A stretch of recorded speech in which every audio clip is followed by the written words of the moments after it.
I am slightly surprised that the Chinese are doing this. It will really irritate the Americans. It is raising the stakes around the globe when really everybody in the world wants to see pressure taken off. This seems to be a very large Chinese military parade, demonstration, I suppose, of China's military power to the world. It's something that's slightly extraordinary, I think, for us in the West. It's not stuff that we usually go into, but very similar to the Russian military parade in May, celebrating their Victory Day, or victory in Europe, as they call it, and putting on show a lot of their latest kit, hypersonic missiles, tanks, etc., no doubt fly past by the latest jets as well. I think the other thing of huge significance is the people who are going to it.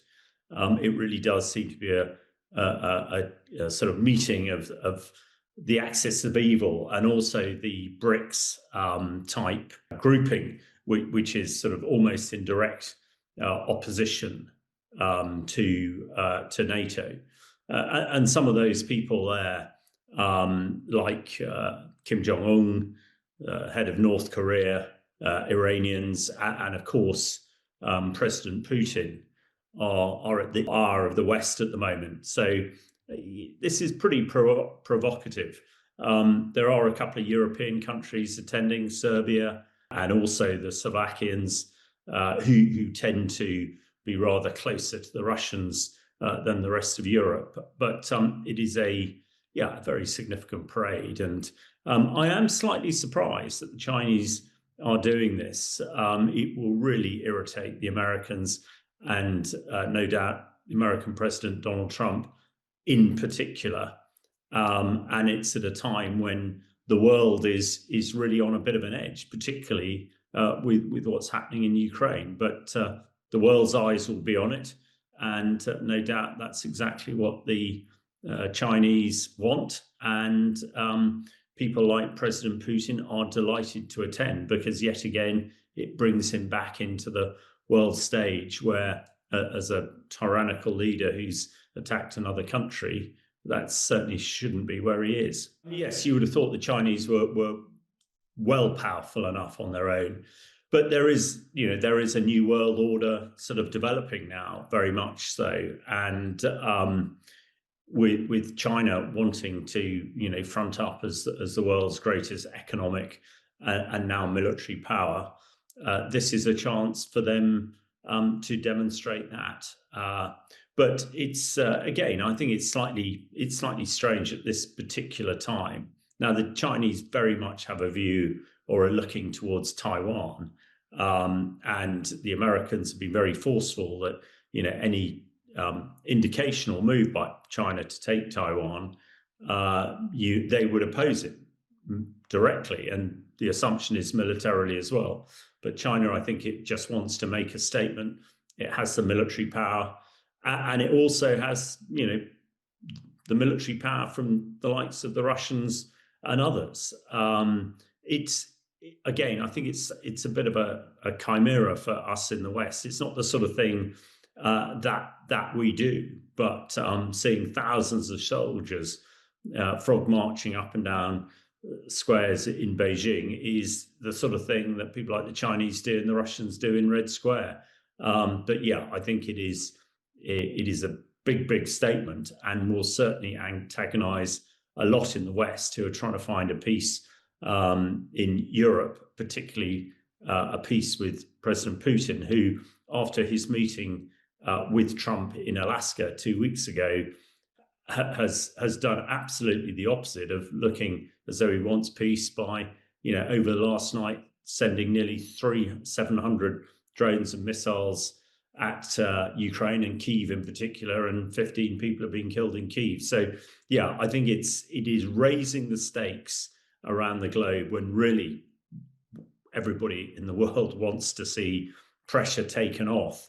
But this is just raising the stakes. So I think it's pretty unfortunate, but the Chinese want to flex their military muscle as they generally do their economic muscles. Whether they've been invited or not, I'm sure there is a coordinated response. I'm sure across NATO, the call has very much gone out that anybody thinking about going should not. And I think it's very significant that absolutely none are going. Not that I know, but I sort of assume that President Xi would want other countries to attend, and particularly those that they have a bigger economic relationship with, which is the majority of the West. So I'm sure absolutely it is coordinated. And of course, nobody wants to rub shoulders with the likes of Kim Jong-un or Putin, which is what would happen. And the other thing, President Putin has been indicted by the International Criminal Court for crimes against humanity, stealing children out of Ukraine. So in theory, he should be arrested, but that is highly unlikely to happen. And I think it would be virtually impossible for Western countries to attend a meeting like this when, two of the world's greatest tyrants, and of course, Iran are attending as well. That would give it some sort of credibility. So I'm sure all Western leaders have discussed this to make sure that nobody attends or even shows any indication that they're supporting this parade. I think it is certainly challenging the world order.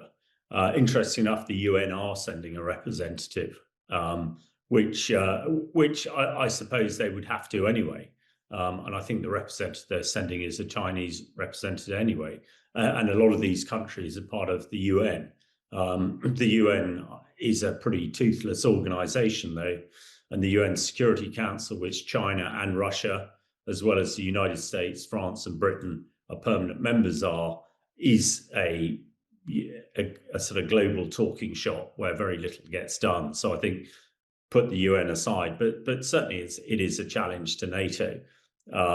NATO is trying to provide the backstop to the Russian aggression in Europe, and the countries attending are pretty much those that are appeasing Putin, and some of them are actually directly supporting them with weapons, most particularly North Korea. So it is a challenge to the world order, but China sees itself very much as a superpower on the same lines as the United States does, and is very quickly trying to catch up.